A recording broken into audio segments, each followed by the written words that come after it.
This is Eddie Hearn, Matchroom Boxing. You're watching Sporting Icons. You don't need to be anywhere else. Now, this tends to pop up once in a while and becomes a bit of a debate within the comment section of my videos, or especially on social media. And I don't really know why I get copied in on social media on some posts, but you know what, it is what it is. Now, the subject that seems to pop up once in a while is, has Eddie Hearn cordoned off the market so he gets first dibs on the amateurs coming out of Team GB from the EIS, where Rob McCracken, of course, is a head trainer over there. Now, does he? He does. Of course he does.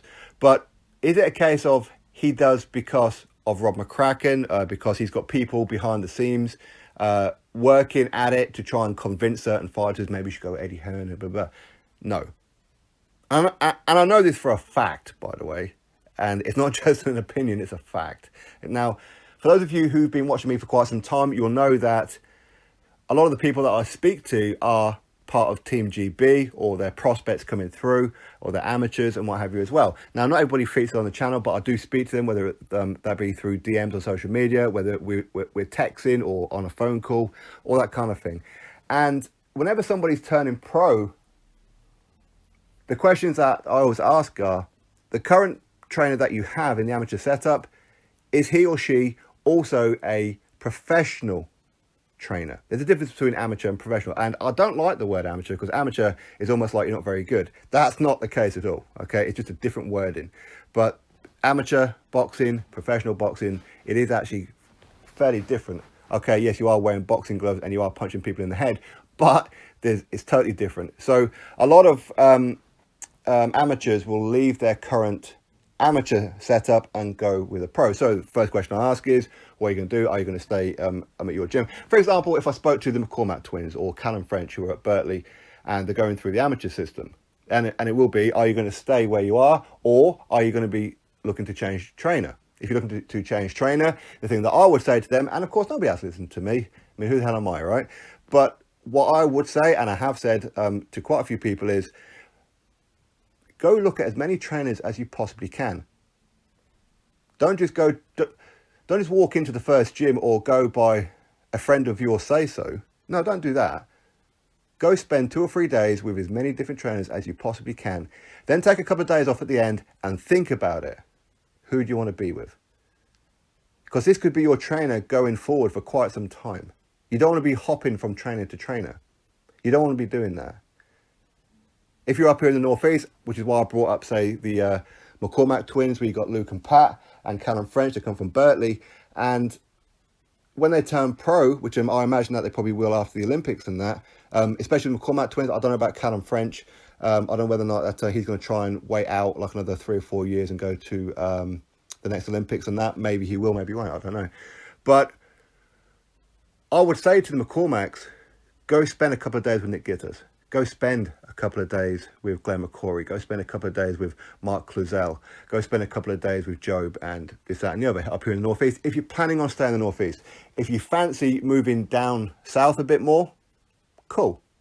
Go knock on the door of Mark Tibbs, Adam Booth, whatever, all right? So look at as many different trainers as you can and don't feel pressured into this. Same with a manager. Look at as many different managers as you can. See what their portfolio is. See what their contacts are. See what their history is. Who have they worked with before? How often do they work with them? What kind of percentage are they taking? Now, I know for a fact here in the Northeast, you've got Phil Jeffries. He doesn't take a penny off any of his fighters. Mark Cluzel also doesn't take a penny off his fighters. Of course, if their fighters start achieving and doing something further down the line and start getting big paydays, you know, don't take the piss, you know, give them something, you know, give them their cut, okay? But to start with, they're not about the money, they're about your progress. Steve Wraith, again, he's another manager and promoter here in the Northeast. I don't know if he takes a cut. I don't know what his plan is, okay? I've never sat down and had a conversation with him. But with these guys, that's kind of what it is that you need. And again, if you're turning pro, don't be expecting to go in there and start earning life-changing money where you can buy yourself a house within the first half dozen fights. It ain't happening. All right, so again, be very, very careful with who it is that you're going to be under the management of.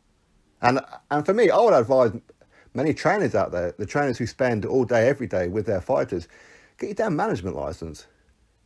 A trainer who spends all day, every day with them gets what, 10%? A manager gets 25%. You know, think about it. But anyway, going forward, an amateur, especially if they're at the EIS, they come through the amateur setup with Team GB, especially if they go to the Olympics, they want to turn pro. If they're very good, where is it that they go with? And I've had these conversations with quite a few. And do you know what they say to me? I want to sign with Eddie Hearn. That's what they say. Why? Because he's got the platform. It's very simple. Now, I'm pretty sure there's plenty of promoters up and down the country, whether that be like a Goodwin, whether that be a Pat Barrett, whether that be Steffi Bull, whether that be Dennis Hobson, whether that be Joe Gallagher, and quite a few others, MTK Global, and that of course as well. Again, MTK Global, the great management company, right? But when you look at all of them, would they be upset? Would Frank Warren be upset that a fighter was to choose Eddie Hearn? Of course they would. All of them have a right to be upset about it. And I'm sure a lot of them will be quite bitter towards Eddie Hearn because he gets first dibs. But again, he's not doing anything that nobody else wouldn't do. And he's built his profile. He's built his platform. Yes, he was given the opportunity. Of course he was. Whereas a lot of other promoters, they had to work at it. They started off with nothing. They started off with virtually no name and they had to build it themselves. Eddie Hearn came straight in at the top. That's how it worked out because of his dad and the contacts with Sky Sports and that kind of thing. But again, Eddie Hearn, he does have to work at it. You ain't just going to keep your job because you're Barry Hearn's son. You have to put in the work. You have to progress. You have to be a good promoter. And that's exactly what he is. But again, if you're a fighter and you say, I want to be with Eddie Hearn, so many of these people have this illusion about Eddie Hearn. And it is an illusion that they're going to be on the phone all the time with Eddie Hearn. You know, he's a fun guy and, you know what, he'll look after you financially and this, that and the other. He'll get you the right fights at the right time and blah, blah, blah, blah. And of course, when you turn pro, you will get a few journeymen, a few knockovers to learn your craft. And of course, you'll be out there on the big stage with Sky Sports and of course, DAZN as well. Now, a lot of it's true, but a lot of it is an illusion. I speak to so many fighters within Matchroom, so many of them. Well, I say, okay, so when's the last time you spoke to Eddie Hearn? I don't know, months ago. Do you know why? Because Eddie Hearn, you are a statistic to him. That's all you are. If you are a fantastic ticket seller, you're in his good books. You'll get a bit more effort out of him. If you are a pay-per-view fighter, even more so, okay? But of course, you need to be good at your craft as well, okay? And most importantly, you need to be very good on social media. That's how it is. But so many of them, they don't speak with Eddie Hearn. Eddie Hearn will not return a phone call. He will not return an email. So many fighters tell me this. So many managers tell me this. He does not return phone calls. He does not reply with emails. Unless it's something really important. There are so many fighters where they go, well, you know what, Eddie Hearn, he doesn't really talk to me unless it's fight week. And that's pretty much it. They have no relationship. So again, be prepared for that. All right. If you are one of these fighters who needs that blanket over your shoulder and needs that arm over and the words of encouragement, Eddie Hearn is not the man for you. He's not the man for you. Look at the small hall shows. That's what I would advise. If you have the personality where you take things personally, Eddie Hearn's not for you. Eddie Hearn is a numbers man. See, a lot of people they compare Eddie Hearn to Barry Hearn. Barry Hearn is complete polar opposite in many ways. Barry Hearn is accessible. Barry Hearn will give you his opinion and he will give it to you and reply to you in a very timely manner. Again, platforms. Eddie Hearn, he will speak to Sky Sports, he will speak to DAZN, and he will speak to RFL. Anything outside of that circle, you'll be hard pushed to get him. Again, don't take it personal. Listen, I'm guilty of it. I think he's arrogant because of it. For me, common decency would be to reply, say, yeah, sorry about this, blah, blah, blah. That would be common decency. But he doesn't have common decency. So when you come down to it, now actually that's a bit harsh, I wouldn't say he doesn't have common decency. Of course he does, but when it comes to business, he's business. That's what it is. So again, if you're a fighter and you're saying how you want to turn pro with Eddie Hearn and fight on an Eddie Hearn platform, be prepared for a very lonely existence, a very lonely relationship with him.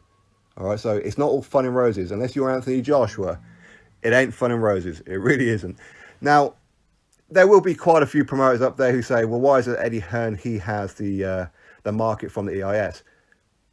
He just does. It's got nothing to do with Rob McCracken. It's got nothing to do with him popping his head in the door all the time, trying to, you know, bribe them and give them, I don't know, gold-plated watches or some Nike Air shoes or whatever. No. It ain't that. They want to turn pro with him. And I know this for a fact because they tell me, I want to turn pro with him. I want to be on Sky Sports. Why do I want to fight in Hull and get 200 quid if I'm a good ticket seller, when I can go fight on at the Copper Box or the O2 Arena with Eddie Hearn and get paid a couple of grand even if you're not a great ticket seller? It's all about the money. So again, if you're a promoter and you're a little bit bitter toward Eddie Hearn, thinking that he's got some kind of corner of it, yes, Eddie Hearn, he's quite happy to corner off markets. He does it with media as well. You know, if you're not part of his clique, you ain't getting in. I'm the same, and there's plenty of other people out there who are the same. He's got his favourites, and he has his favourite fighters as well. But you can't be bitter and you can't be upset because Eddie Hearn, if Frazer Clarke does something great at the Olympics, he's want to go with Eddie Hearn or a Frank Warren. That's what he's going to want to do, or an MTK. But again, MTK, they put on small hall shows. Yes, they have TV, especially in America with ESPN, or they have YouTube with IFL. That's what they have. But fighters don't want that. Fighters want the pot of gold at the end of the rainbow. So it's not Eddie Hearn trying to do something. It's not him doing something underhanded. He's not. And yes, the boxing world is a big cake. And yes, he has a huge slice of it. Well, wouldn't you, if you was in his position? Wouldn't you? Would you want Eddie Hearn to go, no, sorry, Frazer Clarke. No. You're not coming with me because, yes, you could become a world champion, and yes, you could do this, that, and the other, and yes, I could do all this for you. But it's not fair because Steffi Bull, he doesn't have one. Go work with a Steffi Bull. Let him promote you. He ain't going to do that. Of course he ain't. That's madness. So no, it's not Eddie Hearn doing something wrong. I know there's quite a few bitter people out there. It is what it is. And again, I'm not talking about anybody specific at all. All right, I'm really not. So anyway, that's what it is. And that's the truth of it. Eddie Hearn is not calling off the market on purpose. It's just that he don't give a damn is what it is. And the fighters want to join Eddie Hearn. Simple as that, really, isn't it? Drop your thoughts below. Click thumbs up, subscribe. Catch you all in the next video.